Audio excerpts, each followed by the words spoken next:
Sabrina, bonjour. Bonjour. Merci d'être exposante à Femina cette année.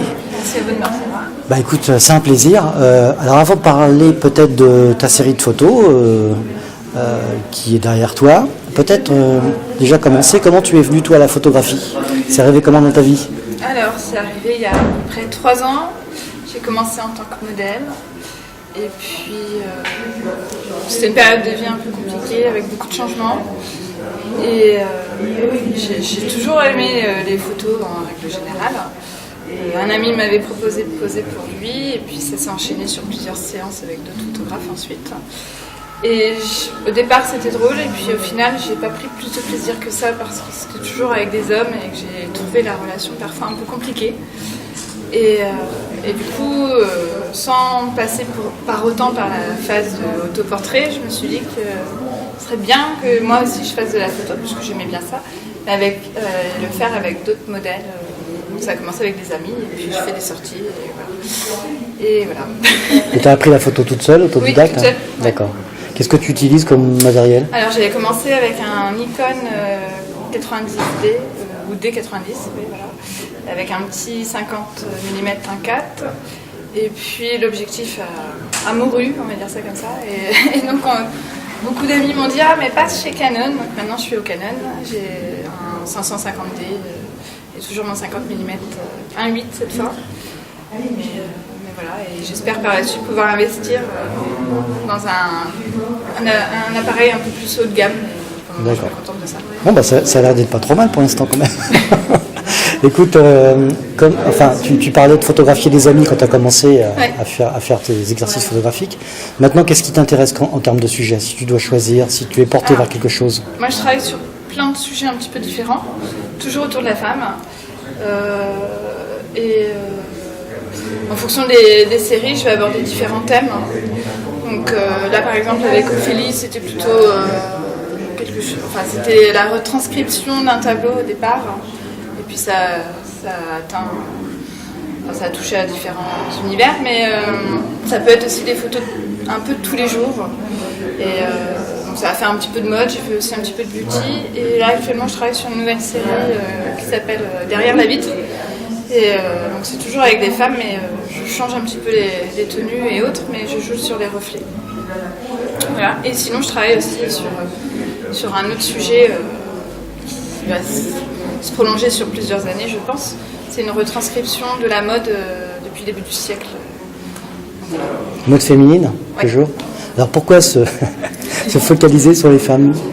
Parce que ça me parle plus en fait. Ouais. Ouais. Tu te sens plus solidaire, plus dans ton élément? Oui, et puis je pense qu'il y a des choses à raconter parfois.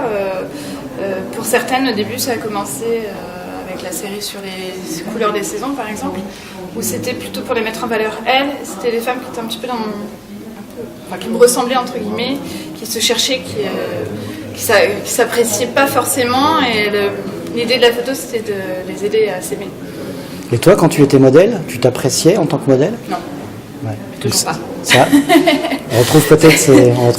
Peut-être, ouais. D'accord. Alors, on va parler de cette série-là, Ophélia. Donc, on part d'un tableau. Oui.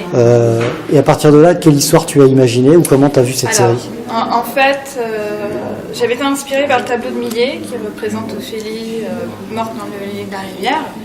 J'avais trouvé assez parlant. Donc j'ai cherché à en savoir un peu plus. C'est de là où j'ai appris en fait que c'était une retranscription du personnage dans Hamlet. Donc je me suis inspirée du coup de la pièce de Shakespeare pour trouver un petit peu les traits de personnalité du personnage. Derrière, j'ai regardé tout ce qui était en lien avec l'art du XVIIIe siècle qui parlait d'Ophélie. Et l'idée, c'était d'en faire par le biais de la photo, d'en faire des tableaux. Donc, et de retranscrire ce personnage qui, dans la pièce, en fait, est une jeune femme qui est amoureuse d'Hamlet, mais suite à un accident, son père se fait tuer par Hamlet, donc elle tombe un peu dans la folie parce que son père meurt, c'était la personne qui lui tenait le plus à cœur, elle meurt par celui qu'elle aime, donc c'est très compliqué, et pour le coup, en plus, celui qu'elle aime la rejette après.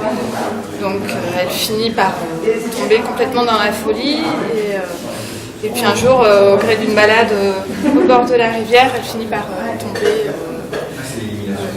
tomber dans la rivière et se laisse mourir. Voilà, et c'est donc elle est incarnée par la suite, par le biais de la peinture, la femme qui se sacrifie entre guillemets par amour. Puis elle représente la jeunesse immortelle, on va dire.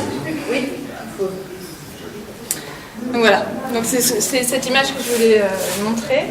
Et au-delà de la mort, hein, parce que ça pourrait paraître un peu morbide, je voulais le montrer de nature un peu florale, enfin, et mettre en avant toute cette...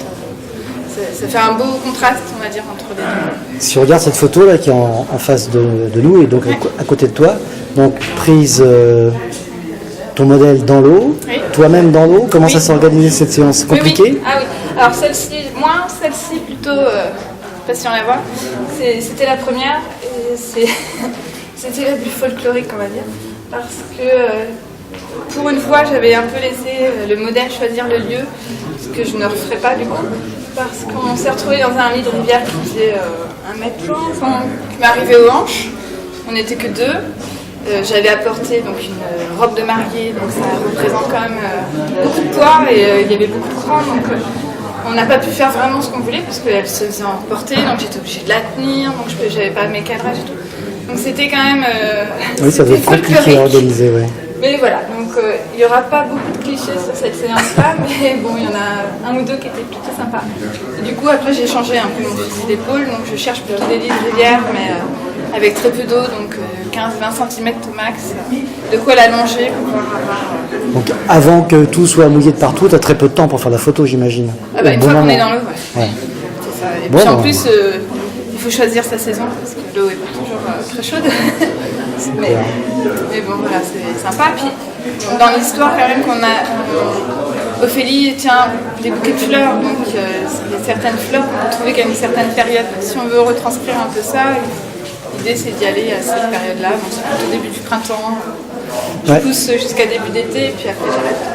Ok, bah écoute, un gros travail d'organisation technique, photographique et puis conceptuel pour cette histoire de l'histoire d'Hamlet et d'Ophélie.